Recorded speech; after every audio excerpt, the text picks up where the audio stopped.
नमस्कार साथियों, आप सभी का फिर से स्वागत है हमारे YouTube channel golden number 1 classes पर। तो आज हम फिर से वही अपनी सीरीज़ को कंटिन्यू करेंगे सेट नंबर 7 के साथ। और मोस्ट इम्पोर्टेंट क्वेश्चन हैं जो कि बार बार आपके एग्ज़ाम में आए हुए हैं। तो चलिए शुरू करते हैं। पहला क्वेश्चन आपका कि दीनबंधु छोटूराम पावर प्लांट है वो किस ज़िले में है। तो आप सभी को पता होगा कि दीनबंधु छोटूराम है वो जो पावर प्लांट लगाया गया है वो कहाँ पे लगाया गया है। तो ऑप्शन कौन से हैं आपके, सिरसा में, पानीपत में, हिसार में या यमुनानगर में। तो आप सभी बता सकते हैं कौन सा इसका राइट आंसर क्या रहेगा। इसका रहेगा ऑप्शन डी।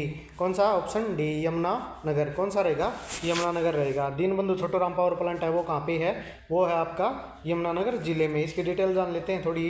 क्या है कि इसकी नींव है वो कब रखी गई थी? वो रखी गई थी 1993 में। कब रखी गई थी? 1993 में इसकी नींव रखी गई थी। और 14 अप्रैल 2008 को क्या है इसका उत्पादन कार्य है वो शुरू हुआ था। कब? 2008 में। इसका काफ़ी लंबे समय बाद क्या है इसका जो उत्पादन है वो शुरू हुआ था। किसका? बिजली का उत्पादन। ठीक है। इस परियोजना के तहत क्या है 600 मेगावाट की जो 2 यूनिट कार्य करती हैं 600 मेगावाट की, यानी टोटल कितनी हो जाती हैं वो 1200 मेगावाट बिजली उत्पन्न करते हैं। तो इस प्रकार से ये क्या है आपके लिए मोस्ट इम्पोर्टेंट क्वेश्चन बनता है। आपसे पूछ सकता है कि ये कहाँ पे है, इसकी नींव कब रखी गई थी और इसका उत्पादन है वो कब शुरू किया गया था। ठीक है। तो इसी के साथ बढ़ते हैं नेक्स्ट क्वेश्चन की ओर। फिर आता है कि हरियाणा राज्य की राजधानी कहाँ है। तो ये लड्डू क्वेश्चन है, आप आसानी से कर पाओगे, इतने आसानी क्वेश्चन हैं। ठीक है। तो राइट आंसर कौन सा रहेगा? चंडीगढ़। और चंडीगढ़ किसकी है? साथ में हमारे साथ किसकी है? पंजाब की राजधानी भी है। ठीक है। फिर आता है नेक्स्ट क्वेश्चन आपका कि नर नारायण गुफा है वो हरियाणा के किस जिले में स्थित है। अब नर नारायण है गुफा है वो कहाँ पे स्थित है हरियाणा के। तो ऑप्शन कौन से हैं आपके? पहला ऑप्शन है कुरुक्षेत्र, दूसरा है भिवानी, तीसरा है सोनीपत और चौथा है अपना यमुनानगर। ठीक है। तो क्या है कि जो नरनारायण गुफा है, मोस्ट ऑफ बच्चे क्या सोचेंगे कि जो नारायण है, ठीक है, उनका संबंध क्या है कुरुक्षेत्र से रिलेट करेंगे, पर ऐसा नहीं है। ठीक है। तो इसका जो आंसर आएगा वो क्या आएगा?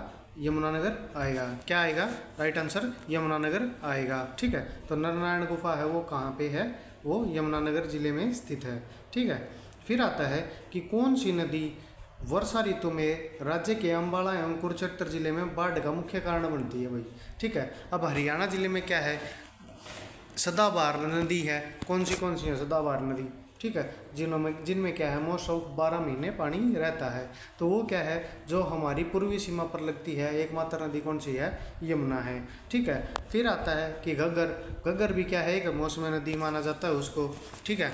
फिर और जो सारी नदियां हैं ना बाकी बच गई वो सभी क्या है मौसमी नदियां हैं, यानी बारिश के मौसम में उनमें क्या है पानी ओवरफ्लो हो जाता है, यानी ज़्यादा हो जाता है। और जब मौसम नहीं होता बारिश का उसके बाद क्या होती हैं वो नदियाँ सूख जाती हैं या नालों में तब्दील हो जाती हैं। ठीक है। तो इसका जो ऑप्शन है वो कौन से हैं? राक्षी नदी है, टांगरी है, आकरा है और मारकंडा है। ठीक है। तो इसका जो राइट आंसर रहेगा वो कौन सा रहेगा? मारकंडा नदी। कौन सा रहेगा? मारकंडा नदी। आपको याद भी होना चाहिए कि मारकंडा नदी है उसका जो बहने का स्थान है वो कौन सा है? अम्बाला और कुरुक्षेत्र जिला ही मोस्ट इम्पोर्टेंट है। तो इसलिए जो मुख्य बाढ़ का कारण बनती है वो कौन सा बनती है? मारकंडा नदी बनती है। कौन सी नदी बनती है? मारकंडा नदी बनती है। ठीक है। क्या है कि मारकंडा नदी का प्राचीन नाम है वो कौन सा है? अरुणा है। ये मोस्ट इंपॉर्टेंट क्वेश्चन है जो कि क्या है पीछे एग्जाम में पूछा भी गया था 2018 में एक बार कि मारकंडा नदी का प्राचीन नाम क्या है। ठीक है। यह एक बरसाती नदी है। इस नदी का उद्गम शिवालिक की पहाड़ियाँ, ठीक है, जो धरतीधर श्रेणी है वहाँ पे हुआ था। ठीक है। और हरियाणा के अम्बाला जिले के काला नामक स्थान पर यह नदी क्या है हरियाणा में प्रवेश करती है। ठीक है। और ये निकलती कहाँ पे है? तो ये निकलती है हिमाचल प्रदेश से। ठीक है। तो वहाँ से होते हुए क्या करती है ये धरतीधर की पहाड़ियों से जो श्रेणी है उससे होते हुए अम्बाला में काला नामक स्थान से क्या है एंट्री करती है और आगे बहती है। ठीक है। फिर आता है अपना नेक्स्ट क्वेश्चन कि हरियाणा के दक्षिण पश्चिम में कौन सा राज्य है। अब देखो ये है मान लो हरियाणा का एक आप नॉर्मल मान के चलते हैं, ये ईस्ट साइड है, ये नॉर्थ साइड है, ये है वेस्ट और ये है साउथ। तो आपसे पूछा क्या है कि दक्षिण पश्चिम में कौन सा राज्य है, तो ये है दक्षिण, ठीक है, ये रही दक्षिण और ये है पश्चिम। तो यहाँ पे कौन सा राज्य लगता है हरियाणा के, ठीक है। तो हरियाणा के दक्षिण पश्चिम में कौन सा राज्य लगता है, तो आप क्या बताओगे, दक्षिण पश्चिम में कौन सा राज्य लगता है। अब देखो पूरी ही मैं करवा देता हूँ मोस्टली। तो इस साइड क्या है, हरियाणा ने क्या घेर रखा है, मोस्टली जो यहाँ पे लगता है वो लगता है दिल्ली। हरियाणा के नीचे क्या लगता है, दिल्ली। यहाँ पे कौन सा है, यूपी लगता है। कौन सा लगता है, उत्तर प्रदेश लगता है। यहाँ पे 11 किलोमीटर की क्या है कुछ सीमा क्या लगती है, उत्तराखंड की लगती है, ठीक है, उत्तराखंड यानी यूके कर दिया, ठीक है। ऊपर क्या है थोड़ा एरिया क्या है, जो पंचकुला के ऊपर वाला एरिया है ना, ठीक है, जो पंचकुला साइड का एरिया है वो किसके लगता है, वो लगता है हिमाचल के। किसके लगता है, हिमाचल के। फिर आती है अपनी राजधानी चंडीगढ़। कौन सी आ जाती है, चंडीगढ़। और उसके बाद क्या लगता है, पंजाब का एरिया। कहाँ पे लगता है, पंजाब का एरिया। और उसके बाद क्या शुरू होता है अपना जो सिरसा वाला क्षेत्र है ना यहाँ पे पश्चिम में, वहाँ से लेकर और नीचे वहाँ पे वापिस साउथ में आओगे ना आप, तो यहाँ से किसकी लगती है, राजस्थान की। किसकी लगती है, राजस्थान की। आरजे लिख दिया इसमें, ठीक है। तो राजस्थान की लगती है। तो अब क्या हुआ, दक्षिण पश्चिम में कौन सा लगेगा, तो वो लगेगा राजस्थान। कौन सा लगेगा, राइट आंसर क्या रहेगा, सी। कौन सा रहेगा, सी यानी राजस्थान। तो दक्षिण पश्चिम में हरियाणा का कौन सा राज्य लगता है, वो लगता है राजस्थान के बारे में। और ये इनके बारे में आपको पूरी बताया गया है कि दक्षिण पश्चिम में है राजस्थान, उत्तर पूर्व में है हिमाचल प्रदेश, ठीक है, पूर्व में है उत्तर प्रदेश, उत्तराखंड, दिल्ली, और उत्तर में है पश्चिम और क्या है, उत्तर पश्चिम में क्या है, पंजाब व चंडीगढ़ है। दिल्ली हरियाणा राज्य को क्या है, तीन तरफ से घिरे हुए है, ठीक है। हरियाणा राजस्थान की क्या है, राजस्थान के साथ में क्या है 1262 किलोमीटर की सीमा बनाता है। और दिल्ली के कौन से ज़िले लगते हैं, ठीक है। तो कौन से ज़िले लगते हैं दिल्ली के, अपना झज्जर, फिर आपका लगता है सोनीपत, ठीक है, पानीपत नहीं होता भाई, सॉरी, गुड़गांव और फरीदाबाद, ठीक है। तो ये ज़िले क्या हैं, 4 ज़िले क्या हैं, दिल्ली को टच करते हैं। फिर आता है आपका नेक्स्ट क्वेश्चन। उससे पहले आपको यदि क्लास अच्छी लग रही है तो क्लास को लाइक करें, शेयर करें, कमेंट करके ज़रूर बताएं कि क्लास आपको कैसी लग रही है, ठीक है। फिर आता है नेक्स्ट क्वेश्चन कि पानीपत की तीसरी लड़ाई मराठा शासकों एवं डैश के बीच लड़ी गई, यानी तीसरी लड़ाई थी वो किसके बीच लड़ी गई थी। अब क्या है, आपने पानीपत की पहली लड़ाई, दूसरी लड़ाई और तीसरी लड़ाई के बारे में जिक्र सुना होगा, ठीक है। तो क्या है, पहली कब हुई थी, 1526 में, दूसरी 1556 में हुई थी, ठीक है। अब तीसरी क्या है, आप कमेंट करके ज़रूर बताएं। इतना मैं हिंट दे देता हूँ कि 1700 आगे आप बताओगे, ठीक है। तो कौन से ऑप्शन, हेमू, मोहम्मद गौरी, अहमद शाह अब्दाली और बाबर, ठीक है। तो किस किस के बीच क्या है, लड़ी गई थी। तो जो इसका राइट आंसर रहेगा वो कौन सा रहेगा, अहमद शाह अब्दाली। कौन सा रहेगा, अहमद शाह अब्दाली रहेगा, ठीक है। तो क्या है, पानीपत की जो तीसरी लड़ाई है वो कब लड़ी गई थी, 14 जनवरी 1761 को अफगान के आक्रमणकारी अहमद शाह अब्दाली व मराठा सेना के बीच हुई थी, ठीक है। इस युद्ध में मराठों का सेनापति सदाशिवराव भाऊ था और इस युद्ध में क्या है, मराठा सेना की हार हुई थी। अफगानिस्तान लौटने से पूर्व क्या है, अब्दाली ने जींद, अंबाला, कुरुक्षेत्र तथा करनाल का क्षेत्र है वो जॉन खां को सौंप दिया गया था। किसको सौंप दिया था, जॉन खां को सौंप दिया गया था, ठीक है। फिर बढ़ते हैं नेक्स्ट क्वेश्चन की ओर। महाभारत में हरियाणा को क्या कहा गया है, ठीक है।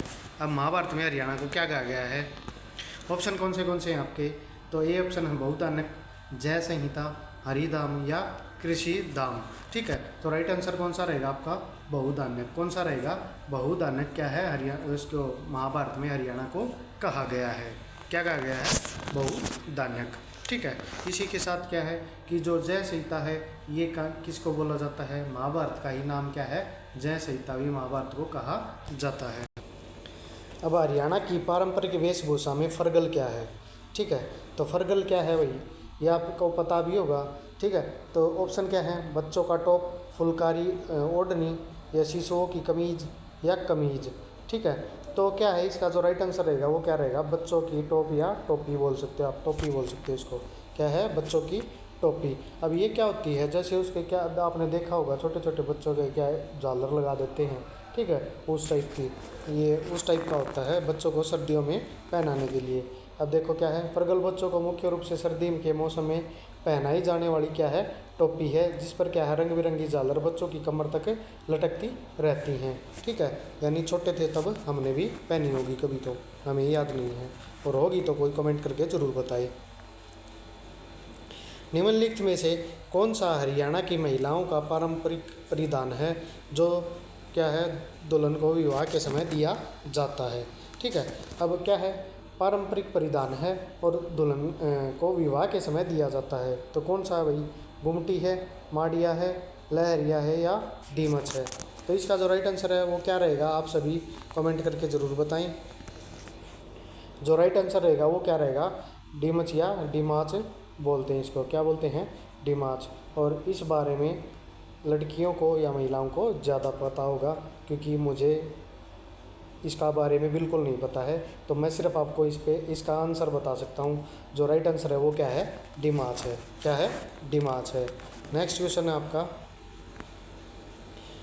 भाखड़ा डैम प्रोजेक्ट के संस्थापक कौन हैं। तो इस बारे में मैंने आपको कल भी बताया था।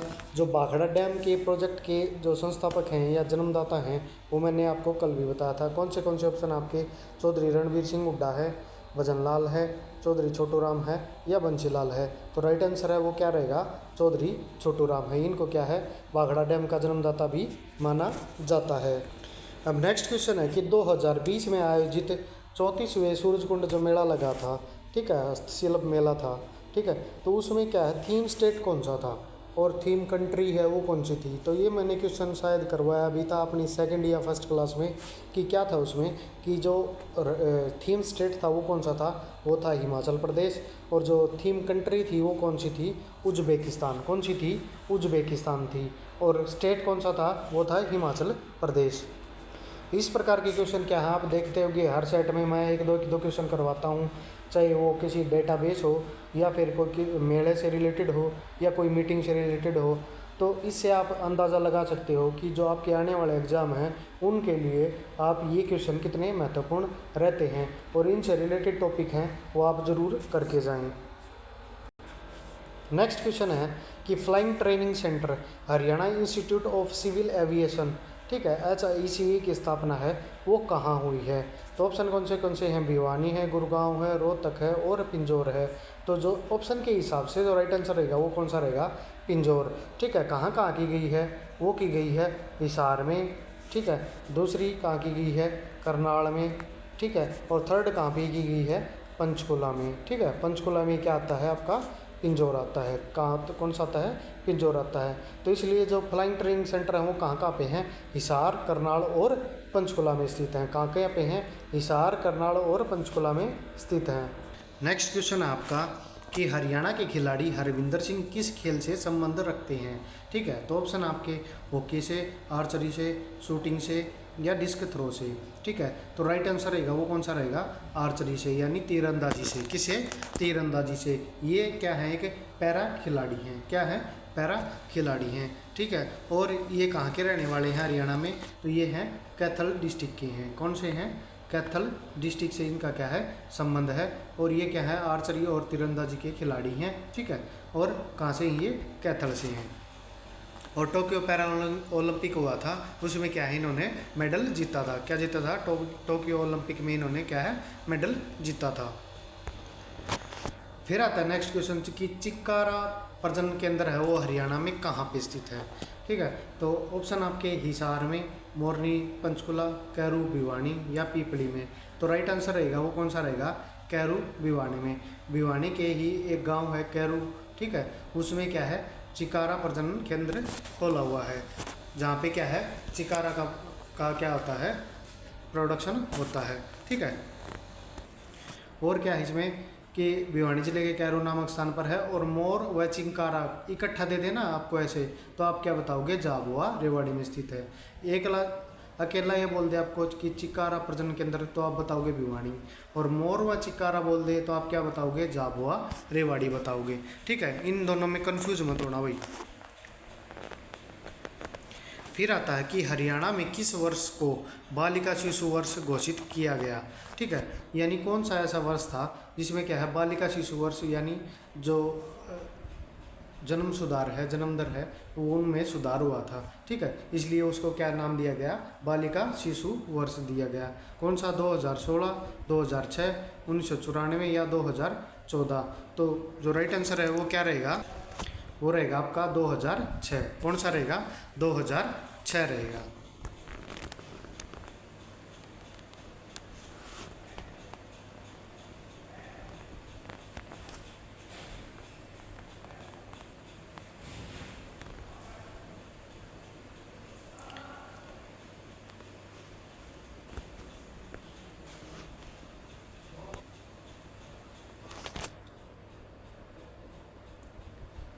तो क्या है, गीता का प्रथम श्लोक है वो कुरुक्षेत्र की व्याख्या किस रूप में करता है। ठीक है, तो जो प्रथम श्लोक है आपको पहले वो दिखा देता हूँ मैं। ठीक है, उसके बाद आप सब आंसर देख लेना। ठीक है, गीता का प्रथम श्लोक है, धर्म क्षेत्रे कुरुक्षेत्रे समवेता युयुत्सव मामका पांडव्य मौर्य किम कुरुवे संजय। इसमें कुरुक्षेत्र को धर्म क्षेत्र बताया गया है। क्या बताया गया है, धर्म क्षेत्र बताया गया है। तो राइट आंसर क्या रहेगा आपका, धर्म क्षेत्र। क्या रहेगा आपका, धर्म क्षेत्र रहेगा।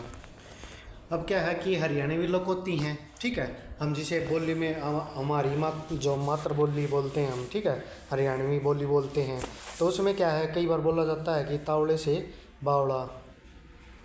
ठीक है, यानी तावड़, ये नहीं बोलते कि तावड़ में बावड़ हो गया। ठीक, तो वैसे ही क्या है कि इनका अर्थ क्या है वो पूछा गया आपसे। तो हर महत्वपूर्ण कार्यों की अनुपस्थिति में जो महत्वहीन है वो कार्य करना, अच्छाई की तुलना में बुराई तेजी से फैलती है, स्वार्थी लोग दूसरों की परवाह नहीं करते, उतावले आदमी का विवेक शून्य हो जाता है। ठीक है, यानी जो धैर्य रखता है, जो उतावलेपन में रहता है जो आदमी, ठीक है, उसका विवेक क्या है, शून्य हो जाता है। ठीक है, तो जो राइट आंसर रहेगा वो क्या रहेगा आपका, डी। उतावले आदमी का विवेक है वो क्या हो जाता है, शून्य हो जाता है। क्या हो जाता है, शून्य हो जाता है। तो आप सभी एक कमेंट करके ज़रूर बताएं कि जो आगे से नेक्स्ट हम सेट करवाएं वो अपनी मातृबोली में करवाएं। ठीक है, हरियाणवी में अपनी माँ बोली है उसमें करवाएं, या अब चल रही है ऐसे ही करवाते रहें। एक है कि ओलंपिक में पैरा ओलंपिक का क्वेश्चन मैंने पीछे भी करवाया था, एक हरविंदर सिंह वाला। एक क्वेश्चन और है वही कि 2020 का जो पैरा ओलंपिक था, ठीक है, उसमें क्या है, किसने टोक्यो मतलब स्वर्ण पदक जीता था, गोल्ड मेडल जीता था। ठीक है, तो ऑप्शन के साक्षी मलिक पैरा ओलंपिक नहीं है ये। ठीक है, रवि दहिया ये भी नहीं है, और सुनीता शर्मा नहीं है। तो राइट आंसर क्या रहेगा, सुमित अंतिल। क्या रहेगा, सुमित अंतिल हैं। और ये किस चीज़ के खिलाड़ी हैं, ये हैं जेवलिन थ्रो के, जो भाला फेंक होता है। क्या होता है, भाला फेंक है, ये उसके खिलाड़ी हैं। कौन, सुमित अंतिल। ठीक है, और कौन सा मेडल जीता था, गोल्ड मेडल जीता था। कब, 2020 में। अब क्या है नेक्स्ट कि हरियाणा के प्रथम राज्य कवि की उपाधि है वो किस व्यक्ति को प्रदान की गई है, कि हरियाणा का पहला जो राज्य कवि है वो कौन है। ठीक है, तो ऑप्शन कौन से हैं, उदय भानु हंस है, श्री खुशीराम शर्मा है, कवि चंद्र बरदाई है, या भाई परमानंद है। ठीक है, तो राइट आंसर रहेगा वो कौन सा रहेगा, भाई उदय भानु हंस रहेगा। इनकी महत्वपूर्ण रचना थी वो कौन सी थी, देशामदेश हरियाणा, जड़ दूध दही का खाना। ठीक है, इस प्रकार की क्या है रचना किसने की थी, उदय भानु हंस ने की थी। किसने की थी, उदय भानु हंस ने। और इनको क्या है, प्रथम राज्य कवि की उपाधि भी दी गई है। ठीक है, फिर नेक्स्ट क्वेश्चन आपका कि जटायु संरक्षण प्रजनन केंद्र है, ठीक है, JCBC की स्थापना है वो कब की गई थी। इससे पहले गिद्ध देखभाल केंद्र था, VCC के रूप में जाना जाता था। तो कब की थी, 2007 में, 2016 में, या 2001 में, या 2011 में। तो इसकी जो जटायु संरक्षण प्रजनन केंद्र है इसकी स्थापना कब की गई थी, 2001 में की गई थी। कब की गई थी, 2001 में की गई थी। ठीक है, इसी के साथ बढ़ते हैं नेक्स्ट क्वेश्चन की ओर। और क्लास अच्छी लग रही है तो आप कमेंट कर लाइक करें, शेयर करें, और कमेंट करके ज़रूर बताएं कि आपको कौन से ऐसे क्वेश्चन हैं जो आपको पहली बार देखने को मिले, या प्रीवियस ईयर कराते समय आपको उसमें और ज़्यादा डिटेल चाहिए है। अब ये आता है कि किस वर्ष हरियाणा विधानसभा की सीटों की संख्या है उसको बढ़ाकर 90 कर दिया गया था। तो ये मैंने एक पूरी क्लास करवा रखी है, आप जब प्लेलिस्ट खोलोगे तो उसमें क्या है, मैंने सभी सीटों के बारे में बताया भी है, और ये भी बताया है कि जब हरियाणा अलग हुआ था पंजाब से तब कितनी सीटें थी, बाद में बढ़ा के कितनी कर दी गई, उसके बाद फिर बढ़ी थी तब कितनी कर दी गई। तो 90 बढ़ाकर कब किया गया था, वो किया गया था 1977 में। कब किया गया था, 1977 में क्या है, विधानसभा की सीटों को कितना कर दिया गया था, 90 कर दिया गया था। और आप सभी कमेंट करके ज़रूर बताएं जिसने भी पहली मेरी क्लास देखी थी जो क्या है सीटों के बारे में बताया था। तो सबसे पहले जब हरियाणा अलग हुआ उस समय हरियाणा की विधानसभा की सीटें कितनी थी, ये आप सभी कमेंट करके ज़रूर बताएं। अब क्या है नेक्स्ट क्वेश्चन आपका कि प्रशासनिक राजस्व के उद्देश्य से हरियाणा राज्य को कितने भागों में बांटा गया है। तो हरियाणा राज्य को कितने भागों में या मंडल में बांटा गया है। तो आप सभी को पता होगा कि हरियाणा में कितने मंडल हैं, तो कितने हैं, 5 हैं, 6 हैं, 3 हैं या 8 हैं। तो राइट आंसर क्या रहेगा, वो रहेगा आपका 6। कितने हैं मंडल हरियाणा में, 6 हैं। अब महाभारत का युद्ध है वो हरियाणा के किस क्षेत्र में हुआ था। तो ये क्वेश्चन मेरे हिसाब से मुझे लगता है कि आपको बताने की ज़रूरत है नहीं, तो इसका कमेंट आप ज़रूर करके बताएं। इसके बारे में मैं आपको डिटेल करवा देता हूँ थोड़ी सी कि क्या है ये, क्या किस किस के बीच हुआ था, कौरवों और पांडवों के बीच हुआ था। कब हुआ था ये, 900 ईस्वी पूर्व हुआ था। कब हुआ था, 900 ईस्वी पूर्व। इस युद्ध में क्या है, पांडवों की विजय हुई थी। इस युद्ध को धर्म युद्ध भी कहा जाता है। कितने दिन चला था ये, 18 दिन तक चला था। इस युद्ध भूमि में क्या है, 48 कोस मानी जाती है। इसकी युद्ध भूमि है वो कितनी मानी जाती है, 48 कोस मानी जाती है। और महाभारत काल में हरियाणा को क्या कहा जाता था, बहुधान्यक कहा जाता था। क्या कहा जाता था, बहुधान्यक कहा जाता था। फिर आता है कि भारतीय जनगणना 2011 के अनुसार जनसंख्या की दृष्टि से हरियाणा भारत का सबसे बड़ा राज्य है। तो कौन से बड़े राज्य की सीरीज़ है उसमें कौन से नंबर पर आता है, 11वें पर, 10वें पर, 18वें पर या 15वें पर। तो कौन से नंबर पर आता है, 2011 की जनगणना के अनुसार हरियाणा आता है 18वें नंबर पर, यानी ऊपर से 18वें नंबर पर आता है। क्या, किसमें, बड़े राज्यों में। ठीक है, यानी सबसे बड़ा कौन सा है, फिर उसके बाद ये 18वें नंबर पर कौन सा अपना हरियाणा टिका हुआ है। ठीक है, ये देखो वही क्या है, 18वें स्थान पर था। ठीक है, और राज्य में देश की कुल जनसंख्या क्या है, 2.9 भाग क्या है, निवास करती है। क्षेत्रफल के अनुसार हरियाणा क्या है, भारत में 20वें स्थान पर है। हरियाणा का क्षेत्रफल कितना है, 1.34% है। किसका, पूरे देश के प्रतिशत के अनुपात में कितना है, 1.34% है। ठीक है, इसी के साथ आप सभी का धन्यवाद क्लास में बने रहने के लिए। Thank you for watching. और ऐसे ही अपना साथ बनाए रखें और अपने जीवन में आगे बढ़ते रहें। धन्यवाद।